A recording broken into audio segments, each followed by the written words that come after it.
third law of indices, it says power of a power, and this is what it means. We have a raised to power m, and we have it this way. We have it that anytime you see something like this, you can also represent it as saying a raised to power m times n, or you say a raised to power m n. This is correct, this is correct. This is how you represent it. So anytime you see something like this, just know you can write it this way or you write it this way. This and this are the same. Okay? So now let me give some examples.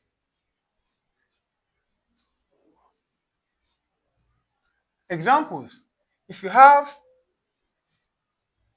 8 raised to power 4 into bracket 2, you can write it this way. You can say 8, this is the same thing as saying 8 raised to power 4 times 2, which is equal to what? 8 raised to power 8. Okay? And then you can just find the value of 8 raised to power 8. It simply means 8 times 8 times 8 up to 8 times. And the answer, you impute it. Okay?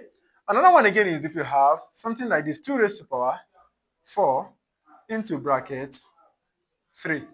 This can be written as what? 2 raised to power 4 times 3, which is equal to what? 2 raised to power 12. Okay?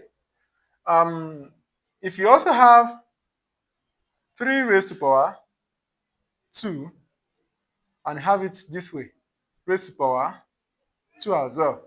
So you can write it this way, 3 raised to power 2 times 2, which is equal to 3 raised to power 4. This is the answer. So I believe you also understood this third law of indices, which is called power of a power. If you did enjoy this video, kindly give me a thumbs up and also share this video widely. Bye!